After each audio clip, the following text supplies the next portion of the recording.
तो आइए सुनते हैं मुंशी प्रेमचंद की कहानियों का संग्रह मानसरोवर भाग 3 की और एक कहानी जिसका नाम है सौभाग्य के कोड़े। लड़के क्या अमीर के हों क्या गरीब के, विनोदशील हुआ ही करते हैं। उनकी चंचलता बहुधा उनकी दशा और स्थिति की परवाह नहीं करती। नथुआ के माँ बाप दोनों मर चुके थे। अनाथों की भांति वह राय भोलेनाथ के द्वार पर पड़ा रहता था। राय साहब दयाशील पुरुष थे। कभी कभी एक आधा पैसा दे देते। खाने को भी घर में इतना जूठा बचता था कि ऐसे ऐसे कई अनाथ अफर सकते थे।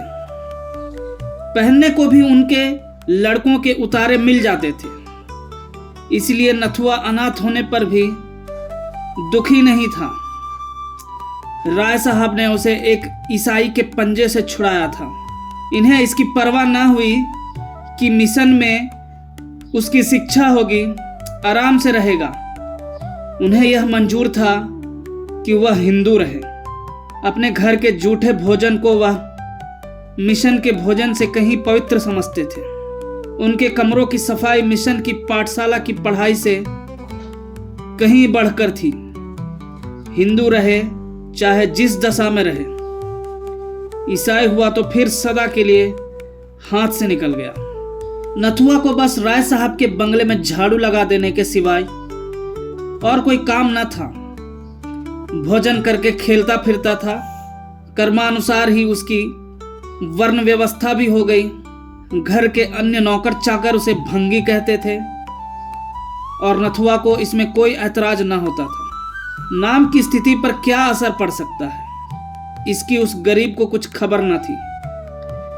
भंगी बनने में कुछ हानि भी न थी। उसे झाड़ू देते समय कभी पैसे पड़े मिल जाते, कभी और कोई चीज। इससे वह सिगरेट लिया करता था। नौकरों के साथ उठने बैठने से उसे बचपन ही में तंबाकू, सिगरेट और पान का चस्का पड़ गया। राय साहब के घर में यूं तो बालकों और बालिकाओं की कमी न थी। दर्जनों भांजे भतीजे पड़े रहते थे, पर उनकी नीज की संतान केवल एक पुत्री थी जिसका नाम रत्ना था। रत्ना को पढ़ाने को 2 मास्टर थे। एक मेम साहब अंग्रेजी पढ़ाने आया करती थी। राय साहब की यह हार्दिक अभिलाषा थी कि रत्ना सर्वगुण आगरी हो और जिस घर में जाए उसकी लक्ष्मी बने। वह उसे अन्य बालकों के साथ न रहने देते। उसके लिए अपने बंगले में 2 कमरे अलग कर दिए थे, एक पढ़ने के लिए, दूसरा सोने के लिए। लोग कहते हैं लाड प्यार से बच्चे जिद्दी और शरीर हो जाते हैं। रत्ना इतने लाड प्यार पर भी बड़ी सुशील बालिका थी। किसी नौकर को रे ना पुकारती, किसी भिखारी तक को न दुत्कारती। नथुआ को वह पैसे मिठाइयां दे दिया करती थी। कभी कभी उससे बातें भी किया करती थी। इससे वह लौंडा उसके मुंह लग गया था। एक दिन नथुआ रत्ना के सोने के कमरे में झाड़ू लगा रहा था। रत्ना दूसरे कमरे में मेम साहब से अंग्रेजी पढ़ रही थी। नथुआ की सामत जो आई तो झाड़ू लगाते लगाते उसके मन में यह इच्छा हुई कि रत्ना के पलंग पर सोऊं। कैसी उजली चादर बिछी हुई है, गद्दा कितना नरम और मोटा है, कैसा सुंदर दुसाला है। रत्ना इस गद्दे पर कितने आराम से सोती है, जैसे चिड़िया के बच्चे घोंसले में। तभी तो रत्ना के हाथ इतने गोरे और कोमल है। मालूम होता है देह में रुई भरी हुई है। यहाँ कौन देखता है?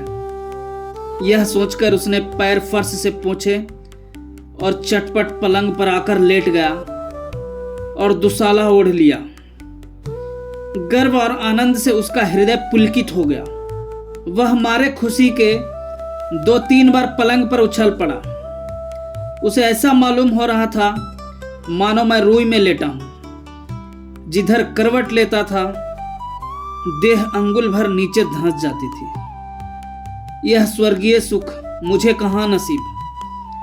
मुझे भगवान ने राय साहब का बेटा क्यों न बनाया। सुख का अनुभव होते ही उसे अपनी दशा का वास्तविक ज्ञान हुआ और चित्त क्षुब्ध हो गया। एकाएक राय साहब किसी जरूरत से कमरे में आए तो नथुआ को रत्ना के पलंग पर लेटे देखा। मारे क्रोध के जल उठे, बोले, क्यों बे सुअर, तू यह क्या कर रहा है। नथुआ ऐसे घबराया मानो नदी में पैर फिसल पड़े हों। चारपाई से कूदकर अलग खड़ा हो गया और फिर झाड़ू हाथ में ले ली। राय साहब ने फिर पूछा, यह क्या कर रहा था बे। नथुआ, कुछ तो नहीं सरकार। राय साहब, अब तेरी इतनी हिम्मत हो गई है कि रत्ना की चारपाई पर सोए। नमक हराम कहीं का, लाना मेरा हंटर मंगवाकर राय साहब ने नथुआ को खूब पीटा। बेचारा हाथ जोड़ता था, पैरों पड़ता था, मगर राय साहब का क्रोध शांत होने का नाम न लेता था। सब नौकर जमा हो गए और नथुआ के जले पर नमक छिड़कने लगे। राय साहब का क्रोध और भी बढ़ा। हंटर हाथ से फेंककर ठोकरों से मारने लगे। रत्ना ने यह रोना सुना तो दौड़ी हुई आई और समाचार सुनकर बोली, दादाजी, बेचारा मर जाएगा, अब इस पर दया कीजिए। राय साहब, मर जाएगा, उठवाकर फेंकवा दूंगा, इस बदमाशी का मजा तो मिल जाएगा। रत्ना मेरी ही चारपाई थी ना, मैं उसे क्षमा करती हूं। राय साहब, जरा देखो तो अपनी चारपाई की गत, पाजी के बदन की मैल भर गई होगी। भला इसे सूझी क्या। क्यों बे, तुझे सूझी क्या। यह कहकर राय साहब फिर लपके, मगर नथुआ आकर रत्ना के पीछे दुबक गया। इसके सिवा और कहीं शरण न थी। रत्ना ने रोक कर कहा, दादाजी, मेरे कहने से अब इसका अपराध क्षमा कीजिए। राय साहब, क्या कहती हो रत्ना, ऐसे अपराधी कहीं क्षमा किए जाते हैं। खैर, तुम्हारे कहने पर छोड़ देता हूं, नहीं तो आज जान लेकर छोड़ता। सुन बे नथुआ, अपना भला चाहता है तो फिर यहां ना आना, इसी दम निकल जा, सुअर नालायक। नथुआ प्राण छोड़कर भागा, पीछे फिर कर ना देखा। सड़क पर पहुंचकर वह खड़ा हो गया। यहां राय साहब उसका कुछ नहीं कर सकते थे। यहां सब लोग उनकी मुंह देखी तो न कहेंगे। कोई तो कहेगा कि लड़का था, भूल ही हो गई तो क्या प्राण ले लीजिएगा। यहां मारे तो देखूं, गाली देकर भागूंगा, फिर कौन मुझे पा सकता है। इस विचार से उसकी हिम्मत बंधी। बंगले की तरफ मुंह करके जोर से बोला, यहां आओ तो देखें, और फिर भागा कि कहीं राय साहब ने सुन न लिया हो। नथुआ थोड़ी ही दूर गया था कि रत्ना की मेम साहिबा अपने टमटम पर सवार आती हुई दिखाई दी। उसने समझा शायद मुझे पकड़ने आ रही है, फिर भागा, किंतु जब पैरों में दौड़ने की शक्ति न रही तो खड़ा हो गया। उसके मन ने कहा, वह मेरा क्या कर लेंगी, मैंने उनका कुछ बिगाड़ा है। कुछ क्षण में मेम साहिबा आ पहुंची और टमटम रोक कर बोली, नाथू, कहाँ जा रहे हो। नथुआ, कहीं नहीं। मेम साहब, राय साहब के यहां फिर जाएगा तो वह मारेंगे, क्यों नहीं मेरे साथ चलता, मिशन में आराम से रह, आदमी हो जाएगा। नथुआ, क्रिस्तान तो ना बनाओगी। मेम साहब, क्रिस्तान क्या भंगी से भी बुरा है, पागल। नथुआ, ना भैया, क्रिस्तान ना बनूंगा। मेम साहब, तेरा जी चाहे ना बनना, कोई जबरदस्ती थोड़े ही बना देगा। नथुआ थोड़ी देर तक टमटम के साथ चला, पर उसके मन में संशय बना हुआ था। सहसा वह रुक गया। मेम साहिबा ने पूछा, क्यों, चलता क्यों नहीं? नथुआ, मैंने सुना है मिशन में जो कोई जाता है किरिस्तान हो जाता है। मैं ना जाऊंगा, आप झांसा देती हैं। मेम साहब, अरे पागल, वहां तुझे पढ़ाया जाएगा, किसी की चाकरी ना करनी पड़ेगी, शाम को खेलने को छुट्टी मिलेगी, कोट पतलून पहनने को मिलेगी, चल के 2-4 दिन देख तो ले। नथुआ ने इस प्रलोभन का उत्तर न दिया, एक गली से होकर भागा। जब टमटम दूर निकल गया तो वह निश्चिंत होकर सोचने लगा, जाऊं, कहीं कोई सिपाही पकड़कर थाने ना ले जाए। मेरी बिरादरी के लोग तो वहां रहते हैं, क्या वह मुझे अपने घर रखेंगे? कौन बैठकर खाऊंगा, काम तो करूंगा, बस किसी को पीठ पर रहना चाहिए। आज कोई मेरी पीठ पर होता तो मजाल थी कि राय साहब मुझे यूं मारते।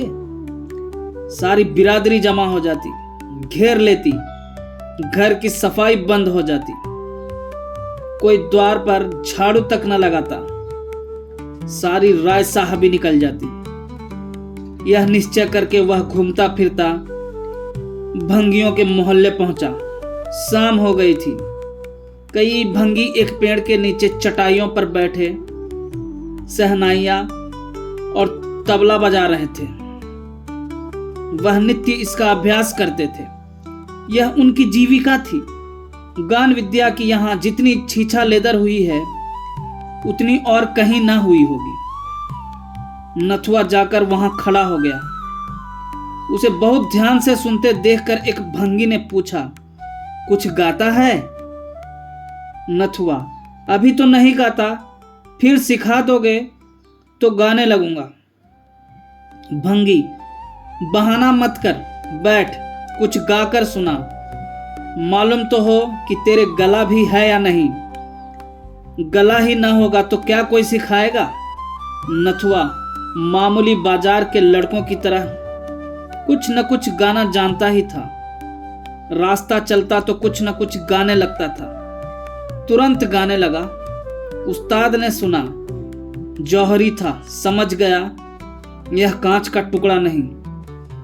बोला, कहाँ रहता है?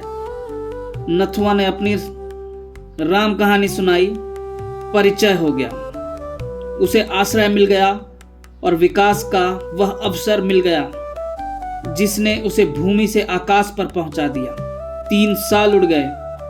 नथुआ के गाने की सारे शहर में धूम मच गई और वह केवल एक गुणी नहीं, सर्वगुणी था। गाना, शहनाई बजाना, पखावज, सारंगी, तंबूरा, सितार, सभी कलाओं में दक्ष हो गया। उस्तादों को भी उसकी चमत्कारिक बुद्धि पर आश्चर्य होता था। ऐसा मालूम होता था कि उसने पहले ही पढ़ी हुई विद्या दोहरा ली है। लोग 10-10 सालों तक सितार बजाना सीखते रहते हैं और नहीं आता। नथुआ को 1 महीने में उसके तारों का ज्ञान हो गया।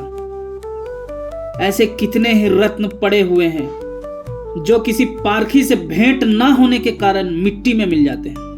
संयोग से इन्हीं दिनों ग्वालियर में एक संगीत सम्मेलन हुआ। देश देशांतरों से संगीत के आचार्य निमंत्रित हुए। उस्ताद घूरे को भी न्योता मिला। नथुआ इन्हीं का शिष्य था। उस्ताद ग्वालियर चले तो नाथू को भी साथ लेते गए। 1 सप्ताह तक ग्वालियर में बड़ी धूमधाम रही। नाथूराम ने वहां खूब नाम कमाया। उसे सोने का तमगा इनाम मिला। ग्वालियर से संगीत विद्यालय के अध्यक्ष ने उस्ताद घूरे से आग्रह किया कि नाथूराम को संगीत विद्यालय में दाखिल करा दो। यहां संगीत के साथ उसकी शिक्षा भी हो जाएगी। घूरे को मानना पड़ा। नाथूराम भी राजी हो गया। नाथूराम ने 5 वर्षों में विद्यालय की सर्वोच्च उपाधि प्राप्त कर ली। इसके साथ साथ भाषा, गणित और विज्ञान में उसकी बुद्धि ने अपनी प्रखरता का परिचय दिया। अब वह समाज का भूषण था। कोई उससे न पूछता था कौन जाति हो। उसका रहन सहन, तौर तरीका अब गायकों का सा नहीं, शिक्षित समुदाय का सा था। अपने सम्मान की रक्षा के लिए वह ऊंचे वर्ण वालों का सा आचरण रखने लगा। मदिरा मांस त्याग दिया, नियमित रूप से संध्योपासना करने लगा। कोई कुलीन ब्राह्मण भी इतना आचार विचार ना करता होगा। नाथूराम तो पहले ही उसका नाम हो चुका था। अब उसका कुछ और सुसंस्कार हुआ। वह ना रात आचार्य मशहूर हो गया। साधारणतः लोग आचार्य ही कहा करते थे। राज दरबार से उसे अच्छा वेतन मिलने लगा। 18 वर्ष की आयु में इतनी ख्याति बिरले ही किसी गुनी को नसीब होती है। लेकिन ख्याति प्रेम वह प्यास है जो कभी नहीं बुझती। वह अगस्त्य ऋषि की भांति सागर को पीकर भी शांत नहीं होती। महाशय आचार्य ने यूरोप को प्रस्थान किया। वह पाश्चात्य संगीत पर भी अधिकृत होना चाहता था। जर्मनी के सबसे बड़े संगीत विद्यालय में दाखिल हो गए और 5 वर्षों के निरंतर परिश्रम और उद्योग के बाद आचार्य की पदवी लेकर इटली की सैर करते हुए ग्वालियर लौट आए और उसके एक ही सप्ताह के बाद मदन कंपनी ने उन्हें 3000 रुपये मासिक वेतन पर अपनी शाखाओं का निरीक्षक नियुक्त किया। वह यूरोप जाने के पहले ही हजारों रुपए जमा कर चुके थे। यूरोप में भी ओपराओं और नाट्यशालाओं में उनकी खूब आवभगत हुई थी। कभी कभी एक दिन में इतनी आमदनी हो जाती थी जितना यहाँ के बड़े से बड़े गवैयों को बरसों में भी नहीं होती। लखनऊ से विशेष प्रेम होने के कारण उन्होंने वहीं निवास करने का निश्चय किया। आचार्य महाशय लखनऊ पहुंचे तो उनका चित्त गदगद हो गया। यहीं उनका बचपन बीता था। यहीं एक दिन वह अनाथ थे। यहीं गलियों में कनकौवे लूटते फिरते थे। यहीं बाजारों में पैसे मांगते फिरते थे। यहीं उन पर हंटरों की मार पड़ी थी जिसके निशान अब तक बने थे। अब वह दाग उन्हें सौभाग्य की रेखाओं से भी प्रिय लगते। यथार्थ में यह कोड़े की मार उनके लिए शिव का वरदान थी।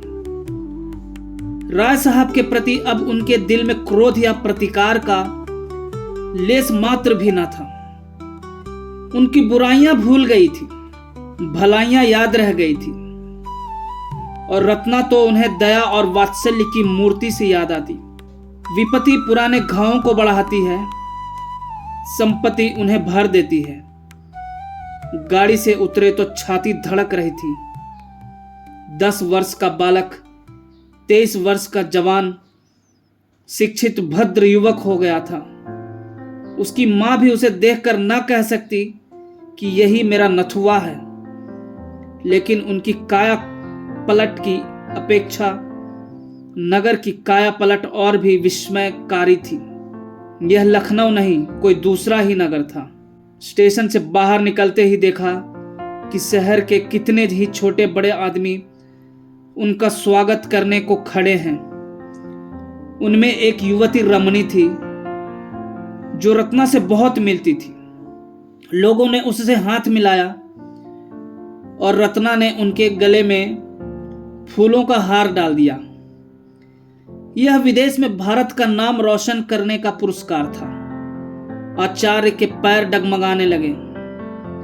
ऐसा जान पड़ता था अब नहीं खड़े रह सकते। यह वही रत्ना है। भोली भाली बालिका ने सौंदर्य, लज्जा, गर्व और विनय की देवी का रूप धारण कर लिया है। उनकी हिम्मत ना पड़ी कि रत्ना की तरफ सीधी आंखों देख सके। लोगों से हाथ मिलाने के बाद वह उस बंगले में आए जो उनके लिए पहले ही से सजाया गया था। उसको देखकर वह चौंक पड़े। यह वही बंगला था जहां रत्ना के साथ वह खेलते थे।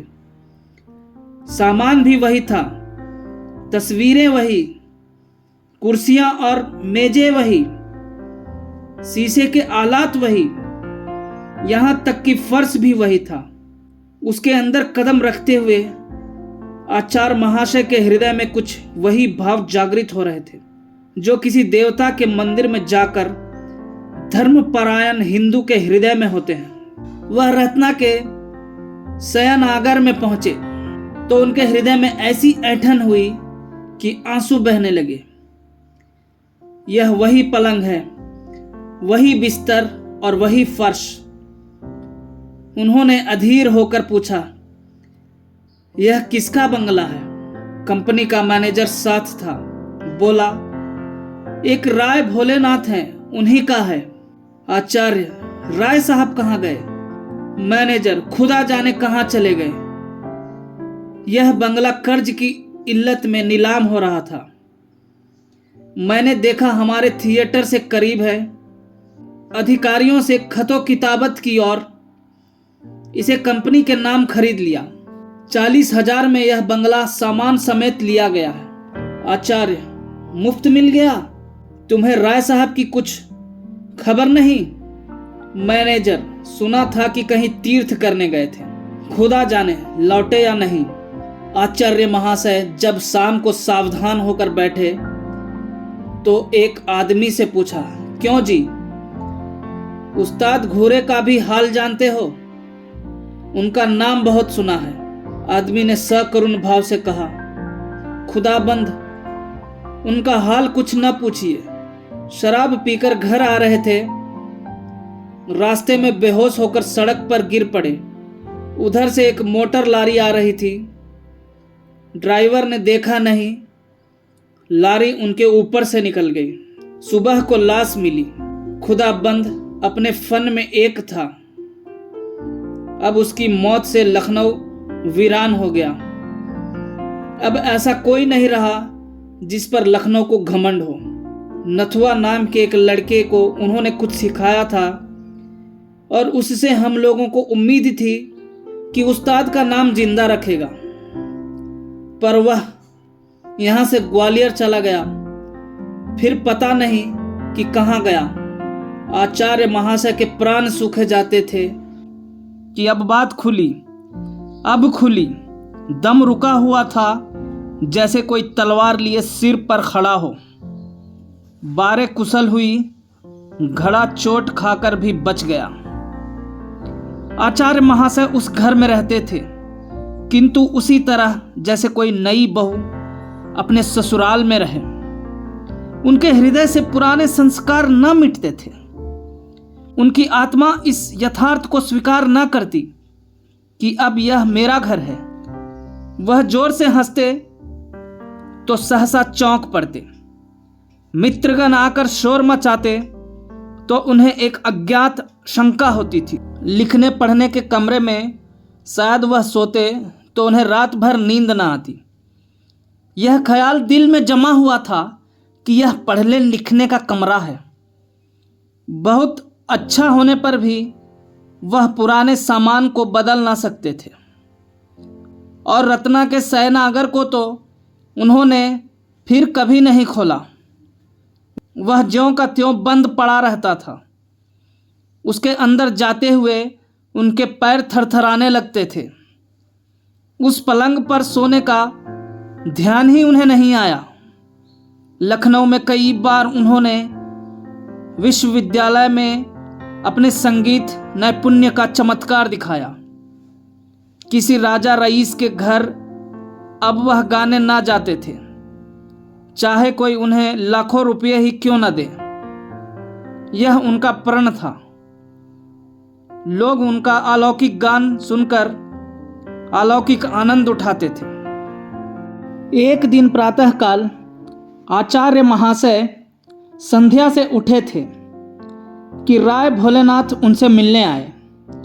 रत्ना भी उनके साथ थी। आचार्य महाशय पर रोब छा गया। बड़े बड़े यूरोपीय थिएटरों में भी उनका हृदय इतना भयभीत न हुआ था। उन्होंने जमीन तक झुककर राय साहब को सलाम किया। भोलानाथ उनकी नम्रता से कुछ विस्मित से हो गए। बहुत दिन हुए जब लोग उन्हें सलाम किया करते थे। अब तो जहाँ जाते थे हंसी उड़ाई जाती थी। रत्ना भी लज्जित हो गई। राय साहब ने कातर नेत्रों से इधर उधर देखकर कहा, आपको यह जगह तो पसंद आई होगी? आचार्य, जी हां, इससे उत्तम स्थान की तो मैं कल्पना ही नहीं कर सकता।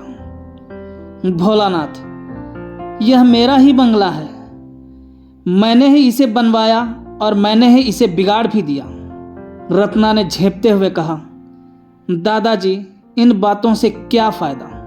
भोला, फायदा नहीं है बेटी, नुकसान भी नहीं। सज्जनों से अपनी विपत्ति कहकर चित्त शांत होता है।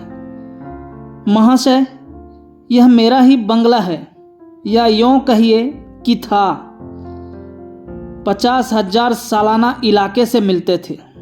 कुछ आदमियों की संगत में मुझे सट्टे का चस्का पड़ गया। 2-3 बार ताबड़तोड़ बाजी हाथ आई। हिम्मत खुल गई। लाखों के वारे न्यारे होने लगे, किंतु एक ही घाटे में सारी कसर निकल गई। बधिया बैठ गई, सारी जायदाद खो बैठा। सोचिए, 25 लाख का सौदा था। कौड़ी चित पड़ती तो आज इस बंगले का कुछ और ही ठाठ होता। नहीं तो अब पिछले दिनों को याद कर कर के हाथ मलता हूं। मेरी रत्ना को आपके गाने से बड़ा प्रेम है। जब देखो आप ही की चर्चा किया करती है। इसे मैंने बीए तक पढ़ाया। रत्ना का चेहरा शर्म से लाल हो गया। बोली, दादाजी, आचार्य महाशय मेरा हाल जानते हैं। उनको मेरे परिचय की जरूरत नहीं। महाशय, क्षमा कीजिएगा, पिताजी उस घाटे के कारण कुछ अव्यवस्थित चित्त से हो गए हैं। वह आपसे यह प्रार्थना करने आए हैं कि यदि आपको कोई आपत्ति न हो तो वह कभी कभी इस बंगले को देखने आया करें। इससे उनके आंसू पुछ जाएंगे। उन्हें इस विचार से संतोष होगा कि मेरा कोई मित्र इसका स्वामी है। बस यही कहने के लिए यह आपकी सेवा में आए हैं। आचार्य ने विनयपूर्ण शब्दों में कहा, इसके पूछने की जरूरत नहीं। घर आपका है, जिस वक्त जी चाहे शौक से आए। बल्कि आपकी इच्छा हो तो आप इसमें रह सकते हैं। मैं अपने लिए कोई दूसरा स्थान ठीक कर लूंगा। राय साहब ने धन्यवाद दिया और चले गए। वह दूसरे तीसरे यहां जरूर आते और घंटों बैठे रहते। रत्ना भी उनके साथ अवश्य आती। फिर कुछ दिन बाद प्रतिदिन आने लगे। एक दिन उन्होंने आचार्य महाशय को एकांत में ले जाकर पूछा, क्षमा कीजिएगा, आप अपने बाल बच्चों को क्यों नहीं बुला लेते? अकेले तो आपको बहुत कष्ट होता होगा। आचार्य, मेरा तो अभी विवाह नहीं हुआ और न करना चाहता हूं। यह कहते ही आचार्य महाशय ने आंखें नीची कर ली। भोलानाथ, यह कहो, विवाह से आपको क्यों द्वेष है? आचार्य, कोई विशेष कारण तो नहीं बता सकता, इच्छा ही तो है। भोला, आप ब्राह्मण हैं? आचार्य जी का रंग उड़ गया। सशंक होकर बोले, यूरोप की यात्रा के बाद वर्ण भेद नहीं करता। जन्म से चाहे जो कुछ हूं, कर्म से तो शूद्र ही हूं। भोलानाथ, आपकी नम्रता को धन्य है। संसार में ऐसे सज्जन लोग भी पड़े हुए हैं। मैं कभी कर्मों ही से वर्ण मानता हूं। नम्रता, शील, विनय, आचार, धर्मनिष्ठा, विद्या प्रेम, यह सब ब्राह्मणों के गुण हैं। और मैं आपको ब्राह्मण ही समझता हूं। जिसमें यह गुण नहीं वह ब्राह्मण नहीं, कदापि नहीं। रत्ना को आपसे बड़ा प्रेम है। आज तक कोई पुरुष उसकी आंखों में नहीं जचा, किंतु आपने उसे वशीभूत कर लिया। इस धृष्टता को क्षमा कीजिएगा। आपके माता पिता? आचार्य, मेरे माता पिता तो आप ही हैं। जन्म किसने दिया यह मैं स्वयं नहीं जानता। मैं बहुत छोटा था तभी उनका स्वर्गवास हो गया। राय साहब, आह, वह आज जीवित होते तो आपको देखकर उनकी गज भर की छाती होती। ऐसे सपूत बेटे कहाँ होते हैं। इतने में रत्ना एक कागज लिए हुए आई और राय साहब से बोली, दादाजी, आचार्य महाशय काव्य रचना भी करते हैं। मैं इनकी मेज पर से यह उठा लाई हूँ। सरोजनी नायडू के सिवा ऐसी कविता मैंने और कहीं नहीं देखी। आचार्य ने छिपी हुई निगाहों से एक बार रत्ना को देखा और झेंपते हुए बोले, यूं ही कुछ लिख लिया था। मैं काव्य रचना क्या जानूं। प्रेम से दोनों विह्वल हो रहे थे।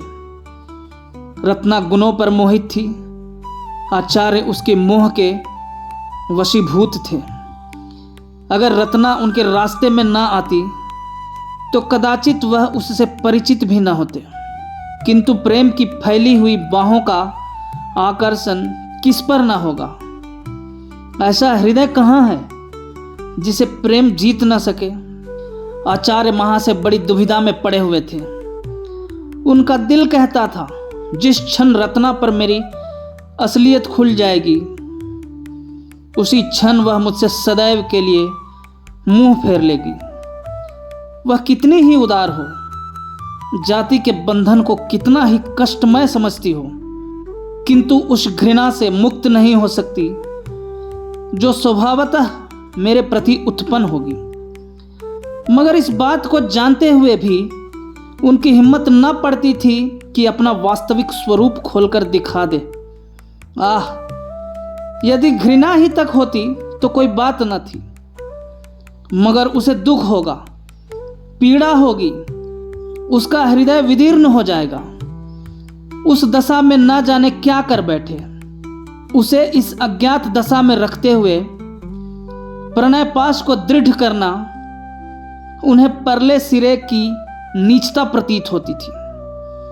यह कपट है, दगा है, धूर्तता है जो प्रेमाचरण में सर्वथा निषिद्ध है। इस संकट में पड़े हुए वह कुछ निश्चय न कर सकते थे कि क्या करना चाहिए। उधर राय साहब की आमदोरफ्त दिनों दिन बढ़ती जाती थी। उनके मन की बात एक एक शब्द से झलकती थी। रत्ना का आना जाना बंद होता जाता था, जो उनके आशय को और भी प्रकट करता था। इस प्रकार 3-4 महीने व्यतीत हो गए। आचार्य महाशय सोचते, यह वही राय साहब हैं जिन्होंने केवल रत्ना की चारपाई पर जरा देर लेट रहने के लिए मुझे मारकर घर से निकाल दिया था। जब उन्हें मालूम होगा कि मैं वही अनाथ, अछूत, आश्रयहीन बालक हूं, तो उन्हें कितनी आत्मवेदना, कितनी अपमान पीड़ा, कितनी लज्जा, कितनी दुराशा, कितना पश्चाताप होगा। एक दिन राय साहब ने कहा, विवाह की तिथि निश्चित कर लेनी चाहिए। इस लग्न में मैं इस ऋण से उऋण हो जाना चाहता हूं। आचार्य महाशय ने बात का मतलब समझकर भी प्रश्न किया, कैसी तिथि? राय साहब, यही रत्ना के विवाह की। मैं कुंडली का तो कायल नहीं, पर विवाह तो शुभ मुहूर्त में ही होगा। आचार्य भूमि की ओर ताकते रहे, कुछ न बोले। राय साहब, मेरी अवस्था तो आपको मालूम ही है। कुछ कन्या के सिवा और किसी योग्य नहीं हूं। रत्ना के सिवा और कौन है जिसके लिए उठा रखता। आचार्य महाशय विचारों में मग्न थे। राय साहब, रत्ना को आप स्वयं जानते हैं। आपसे उसकी प्रशंसा करनी व्यर्थ है।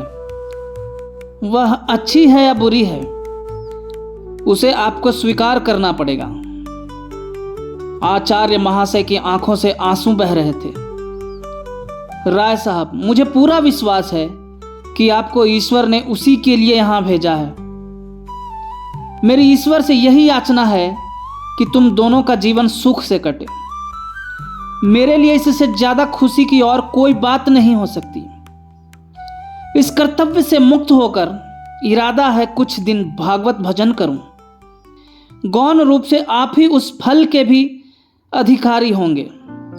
आचार्य ने अवरुद्ध कंठ से कहा, महाशय, आप मेरे पिता तुल्य हैं, पर मैं इस योग्य कदापि नहीं हूं। राय साहब ने उन्हें गले लगाते हुए कहा, बेटा, तुम सर्वगुण संपन्न हो, तुम समाज के भूषण हो। मेरे लिए यह महान गौरव की बात है कि तुम जैसा दामाद पाऊं। मैं आज तिथि आदि ठीक करके कल आपको सूचना दूंगा। यह कहकर राय साहब उठ खड़े हुए। आचार्य कुछ कहना चाहते थे, पर मौका ना मिला, या यूं कहो हिम्मत ना पड़ी। इतना मनोबल न था, घृणा सहन करने की इतनी शक्ति न थी। विवाह हुए महीना भर हो गया। रत्ना के आने से पतिगृह उजाला हो गया है और पति हृदय पवित्र। सागर में कमल खिल गया। रात का समय था। आचार्य महाशय भोजन करके लेटे हुए थे, उसी पलंग पर जिसने किसी दिन उन्हें घर से निकलवाया था, जिसने उनके भाग्य चक्र को परिवर्तित कर दिया था। महीना भर से वह अवसर ढूंढ रहे हैं कि वह रहस्य रत्ना को बतला दूं। उनका संस्कारों से दबा हुआ हृदय यह नहीं मानता कि मेरा सौभाग्य मेरे गुणों ही का अनुग्रह है। वह अपने रुपये को भट्टी में पिघलाकर उसका मूल्य जानने की चेष्टा कर रहे हैं, किंतु अवसर नहीं मिलता। रत्ना ज्यों ही सामने आ जाती है, वह मंत्रमुग्ध से हो जाते हैं। बाग में रोने कौन जाता है? रोने के लिए तो अंधेरी कोठरी ही चाहिए। इतने में रत्ना मुस्कुराती हुई कमरे में आई। दीपक की ज्योति मंद पड़ गई। आचार्य ने मुस्कुरा कर कहा, अब चिराग गुल कर दूं ना? रत्ना बोली, क्यों? क्या मुझसे शर्म आती है? आचार्य, हां, वास्तव में शर्म आती है। रत्ना, इसलिए कि मैंने तुम्हें जीत लिया? आचार्य, नहीं, इसलिए कि मैंने तुम्हें धोखा दिया। रत्ना, तुम में धोखा देने की शक्ति नहीं है। आचार्य, तुम नहीं जानती, मैंने तुम्हें बहुत बड़ा धोखा दिया है। रत्ना, सब जानती हूं। आचार्य, जानती हो मैं कौन हूं? रत्ना, खूब जानती हूं, बहुत दिनों से जानती हूं। जब हम तुम दोनों इस बगीचे में खेला करते थे, मैं तुमको मारती थी और तुम रोते थे। मैं तुमको अपनी जूठी मिठाइयां देती थी और तुम दौड़ कर लेते थे। तब भी मुझे तुमसे प्रेम था। हाँ, वह दया के रूप में व्यक्त होता था। आचार्य ने चकित हो कहा, रत्ना, यह जानकर भी तुमने? रत्ना, हाँ, जानकर ही। न जानती तो शायद न करती। आचार्य, यह वही चारपाई है। रत्ना, और मैं घाते में। आचार्य ने उसे गले लगाकर कहा, तुम क्षमा की देवी हो। रत्ना ने उत्तर दिया, मैं तुम्हारी चेरी हूं। आचार्य, राय साहब भी जानते हैं? रत्ना, नहीं, उन्हें नहीं मालूम है। उनसे भूल कर भी ना कहना, नहीं तो वह आत्मघात कर लेंगे। आचार्य, वह कोड़े अभी तक याद हैं। रत्ना, अब पिताजी के पास उसका प्रायश्चित करने के लिए कुछ नहीं रह गया। क्या अब भी तुम्हें संतोष नहीं हुआ? धन्यवाद।